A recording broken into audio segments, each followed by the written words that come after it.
Exercise 12.1 से question number 2 करेंगे। Identify the terms and their factors in the following expressions. ये जो expressions आपको दे रखी हैं इनमें आपको टर्म को पहचानना है और उनके जो फैक्टर्स हैं उनको पहचानना है।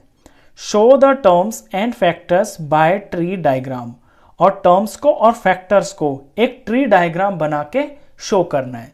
चलिए फर्स्ट पार्ट देखिए, x माइनस 3। अब ये x माइनस 3 ये दो टर्म्स हैं, इन दो टर्म्स से मिलके ये एक एक्सप्रेशन बनी है। तो इन दोनों टर्म्स को मुझे अलग अलग करके दिखाना है। तो ये एक तो टर्म है इसके अंदर ये x, और दूसरी जो टर्म है इसके अंदर ये है -3। तो ये आधा काम तो मैंने कर दिया है कि मैंने जो टर्म है उनको अलग अलग कर दिया है।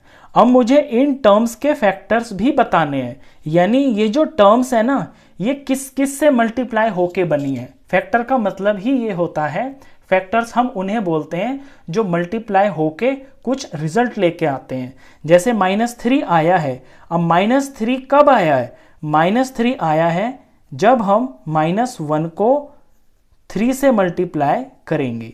-1 को 3 से मल्टीप्लाई करेंगे तो ये -3 हो जाएगा। तो -3 के दो फैक्टर्स हैं, -1 और ये 3। अब x को देखिए, x कब आएगा? देखिए x अकेला नंबर है। अब अकेला नंबर तो अकेला ही होता है, यही इसका फैक्टर है। ज्यादा से ज्यादा हम क्या कह सकते हैं कि x 1 जार x।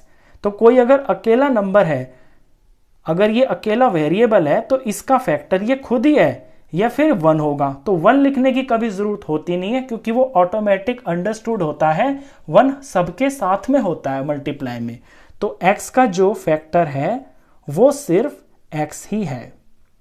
तो पहले तो मैंने टर्म्स को अलग किया और फिर इनके जो फैक्टर्स हैं उनको ऐसे स्प्लिट कर दिया। ये फर्स्ट पार्ट हो गया। चलिए सेकंड पार्ट पे चलते हैं। सेकंड पार्ट के अंदर 1 + x + x²। अब ये तीन टर्म्स हैं, एक तो है 1, एक है प्लस का x और एक है प्लस का x²। प्लस मैं इसलिए बोल रहा हूं कि कहीं कहीं पे जो है ना माइनस भी होता है। तो ये एक टर्म हो गई है 1।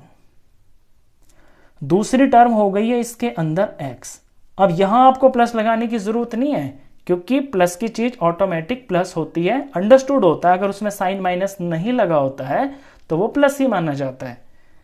और यहां पे तीसरी जो टर्म हो गई है वो है x²। तो ये आधा काम तो मैंने कर दिया। अब मुझे इनके फैक्टर्स निकालने हैं। तो 1 का फैक्टर क्या होगा? 1 का फैक्टर तो 1 ही होगा क्योंकि 1 1 जार 1 होता है। x पे आइए, x का क्या फैक्टर होगा? x बिल्कुल अकेला वेरिएबल है। अभी अभी मैंने आपको बताया कि अगर x है तो उसका फैक्टर x ही होगा। एक फैक्टर इसका 1 होता है, 1 सबका फैक्टर होता है। अगर अकेले नंबर में हम 1 से मल्टीप्लाई करेंगे तो वही नंबर आ जाएगा। तो अगर कोई अकेला नंबर है तो उसमें आपको 1 लिखने की जरूरत नहीं है। तो इसके जो फैक्टर्स हैं वो x ही आएगा। तीसरा है x²। अब x² मिलके बना है दो चीजों से, एक तो x और दूसरा भी x, क्योंकि जब x को x से मल्टीप्लाई करेंगे तब जाके ये x का स्क्वायर बनेगा। तो x² के दो फैक्टर्स आए हैं, x और x। इस तरह से आपको ये क्वेश्चंस करना है। चलिए सी पार्ट करते हैं। अब सी पार्ट के अंदर पहले टर्म्स को पहचानिए। दो टर्म्स हैं इसके अंदर, एक तो है y और दूसरी है -y³। तो पहले तो मैं टर्म को अकेला करता हूं, ये मैंने y कर लिया। दूसरी टर्म है इसके अंदर -y³। अब माइनस लिखना यहां पे जरूरी है। अगर ये प्लस होता तो प्लस लिखने की जरूरत नहीं होती है, माइनस लिखना जरूरी होता है। ये हो गया, दो टर्म्स होगी। अब इनके फैक्टर बना देते हैं। तो y का फैक्टर तो सिर्फ y ही होगा। और y³ के क्या क्या फैक्टर होंगे? एक तो इसमें न्यूमेरिकल फैक्टर होगा -1, दूसरा एक y होगा, एक y होगा और एक y होगा। क्योंकि यहां y 3 बार है तो y को 3 बार मल्टीप्लाई किया होगा, तभी तो y की पावर 3 आई है। और इसको मल्टीप्लाई किया होगा -1 से, तब जाके ये -y³ बना है। चलिए डी पार्ट पे चलते हैं। डी पार्ट के अंदर दो टर्म्स हैं, 5xy² + 7x² और ये y। तो पहले तो टर्म्स को अकेला कर लेते हैं।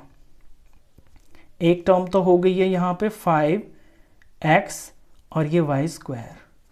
और दूसरी जो टर्म है ये है 7x² और ये y। अब इनके फैक्टर्स निकाल लेते हैं। तो 5x और y² ये मिलके बना है इन्हीं चीज़ों से जो आपको यहाँ दिखाई दे रही है ना, इन्हीं का प्रोडक्ट करके यही आया है। तो एक तो इसके अंदर 5 है, एक इसके अंदर x है और y इसमें 2 बार है, तो 2 इसके अंदर y है। ये इसके फैक्टर्स हो गए हैं। चलिए अब इसके फैक्टर्स देखिए। इसके जो फैक्टर्स हैं ये ऐसे एरो करके दिखाना आप कि इसके 4 फैक्टर्स हैं। इसमें से फैक्टर्स निकालते हैं। तो एक तो 7 ही है इसमें और x इसमें 2 बार है। x इसमें 2 बार है तो हम 2x लिखेंगे। एक ये फैक्टर निकला, एक ये x निकला और एक यहाँ से ये y निकला, क्योंकि y यहाँ पे 1 बार है। ये इसके फैक्टर्स हो गए हैं। चलिए d के बाद e पार्ट करते हैं। e पार्ट के अंदर एक्सप्रेशन देखिए, -ab + 2b² - 3a²। तो इसके अंदर 3 टर्म्स हैं। एक टर्म तो है इसके अंदर -ab, दूसरी टर्म है इसके अंदर 2b², तीसरी टर्म है इसके अंदर -3a²। अब इनके फैक्टर्स निकाल देते हैं। तो यहाँ पे माइनस आ रहा है ना, तो यानी कि -1। -1 से मल्टीप्लाई किया होगा a को और इनटू में b को।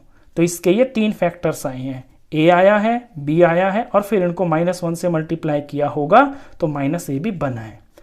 2b² पे आते हैं। तो एक तो इसके अंदर 2 ही है और b इसके अंदर 2 हैं, तो इसके जो फैक्टर्स हैं वो ये 2b हुए और एक ये 2 हो गया। तीसरे पे आते हैं। यहाँ पे नेगेटिव है, यानी कि -1 इसके अंदर एक फैक्टर है और ये 3 है, ये 3 हुआ और a इसमें 2 बार है, तो इसमें से 2a बाहर निकलेंगे, यानी कि 2a भी इसके फैक्टर्स हुए। तो 3 को 2 बार a से मल्टीप्लाई किया तो 3a² हुआ, फिर इसको -1 से मल्टीप्लाई किया होगा तो -3a² बना है। तो इस क्वेश्चन के अंदर आपको ये टर्म्स और ये जो फैक्टर्स हैं ये ट्री मेथड से दिखाने थे, ट्री डायग्राम। इसको हम ट्री डायग्राम बोलते हैं। चलिए लास्ट पार्ट था, क्वेश्चन खत्म। तो इस